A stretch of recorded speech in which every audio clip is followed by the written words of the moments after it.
Hey Potters, let's learn how to trim a raised foot. So raised feet you can put on anything you like. I think they look really nice on bowls. Sometimes they look good on Unomis. Sometimes they can look good on cylinders. It just totally depends on what you're doing and what the feel of your piece is going for. So this is a bowl and I'm going to trim a raised foot. I've already assessed the thickness. I've gotten it attached, it's centered. Now I'm ready to make that raised foot. So this is gonna be the foot ring here. And I'm gonna trim this back and continue that bowl form in slightly. I'm gonna bring this foot in a little bit and then I'll create the hollow. Now remember, in a bowl, it's thinner here, and then as you come out in the bowl form, it goes the opposite way, so it gets thicker as we come out. So this inside hollow is gonna kind of mimic the shape on the inside of the bowl. So what do I like to do first? Let's see, it all depends on what my clay looks like. So for this guy, I think I'm going to kind of work the foot a little bit. So I'm gonna come in here and kind of establish where the foot is going to be. Again, my hands are always attached. They're always working together. My elbows are rooted in my body. So you have to angle the tool a little bit differently. You have to apply a little bit different pressure depending upon what you're doing.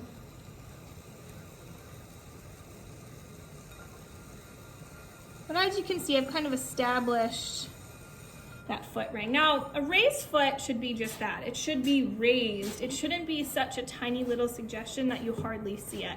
It should bring the piece off whatever surface it's sitting on. So make sure that if you are creating a raised foot, you have enough clay to do so on your piece. You left the clay knowing that you're going to make a raised foot.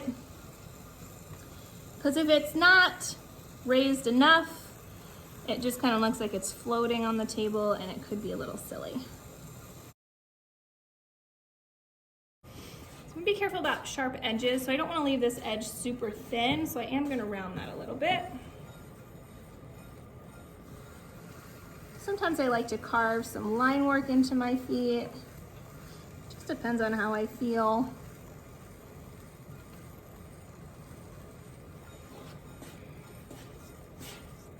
Okay, now I'm going to work on the base of the foot. So remember, I'm thicker towards the outside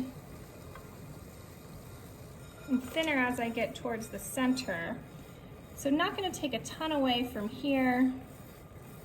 Then as I come this way, I'll kind of press down and make it a little curved.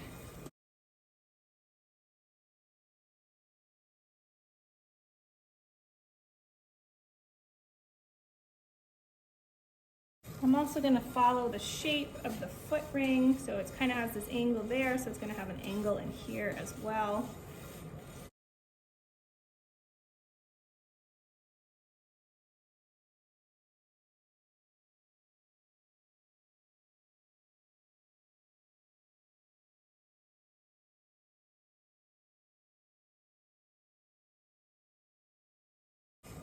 And make them thin, they're more likely to chip and break, so you need to make sure that you're leaving them at a decent thickness where, if knocked into, they're not going to chip and break.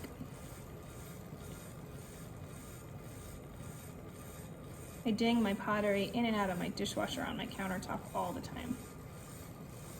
And occasionally it breaks.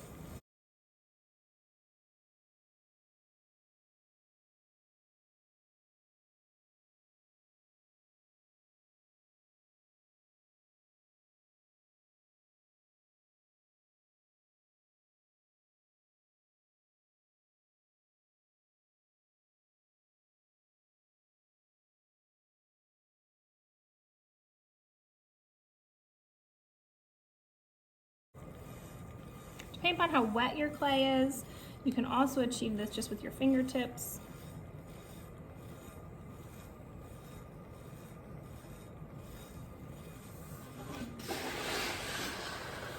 And there we have a nice raised foot on a bowl. Okay, so the bowl is rounded in the center. It's not flat across like a cylinder. The foot or the base matches. It's not bottom heavy, it's equally weighted. And that's a raised foot.